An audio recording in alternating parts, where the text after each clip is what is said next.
Assalamualaikum warahmatullahi wabarakatuh. Ibu Kepala Sekolah ingkang dahat kinurmatan, Bapak Ibu guru lan karyawan ingkang kinurmatan, lan sedaya kanca ingkang kula tresnani. Sumangga sami-sami ngaturaken puji syukur ing ngarsanipun Gusti ingkang Maha Welas lan Maha Asih.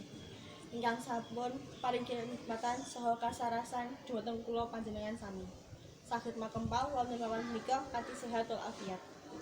Salajengipun kula ngaturaken panuwun dhumateng Bapak Ibu guru lan kanca ingkang sampun ngreksa rawuh makempal dinten menika.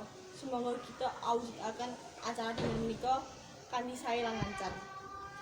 Para rawuh ingkang kinurmatan, wonten ing dinten menika kita saged emut malih prastawa ingkang ageng dhumateng sedaya bangsa Indonesia inggih kamardikan 17 Agustus. Kamardikan menika anggadhahi teges yaiku bangsa Indonesia sampun merdeka lan bebas saking para penjajah ingkang padha durjana. Menawi kita emot-emot sejarah bangsa Indonesia saderengipun merdeka menika atusan taun dipun jajah dening Walanda, Portugis, Inggris lan sanes-sanesipun.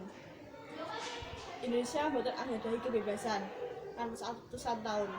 Rakyat Indonesia urip ing cengkramanipun kaum penjajah. Rakyat Indonesia boten anggadhahi kebebasan asing. Namung kanthi rahmanipun Gusti lah ugi semangatipun para pahlawan lan para pemuda para bangsa Indonesia ingkang gigih boten gampang mundur. Para pejuang kita saged ngusir kaum penjajah saking Indonesia. Satemah wonten tanggal 17 Agustus 1900 gangsal bangsa Indonesia memproklamasikan dinten kamardikan Indonesia. Para rawuh ingkang kinurmatan, kita saged ngisi kamardikan menika kanthi mujudaken setunggal paring pakurmatan dhumateng tiyang sepuh, luwih-luwih para pahlawan. Kalih sami nglairaken budaya utawi nilai-nilai tradisi bangsa ingkang lunakar saking daerah inggih kados basa Jawi menika. Ketiga, njagi kautuhaning persatuan saha kesatuan bangsa lan negara. Sekawan, dados pelajar kang becik inggih menika sami ngurmati dhumateng guru, sinau kanthi sregep lan boten tawuran. Lan tasih wonten kegiatan-kegiatan positif ing dinten menika. Kula ngawontenaken lomba-lomba mangeti dinten kamardikan, yaiku setunggal balap karung, kalih tarik tambang, 3 mural. Semoga kita nindakaken lomba menika kanthi sae lan lancar. Pramila semoga kula panjenengan sedaya ingkang dados generasi muda bangsa kedah saged ngisi kamardikan punika ing sedaya bidang supados kita dados generasi ingkang sae langgeng.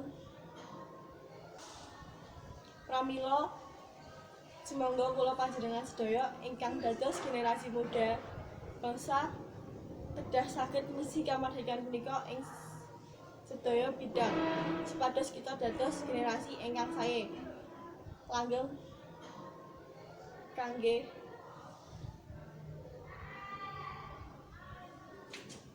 mending dikat wae.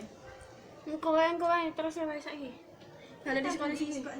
Supados kita dados generasi ingkang sae kangge bangsa lan negara. Mekaten atur kula mbok bilih wonten atur kula ingkang boten meranani penggalih Bapak Ibu lan kanca sedaya kula nyuwun pangapunten. Wassalamualaikum warahmatullahi wabarakatuh. Wes, wis apa?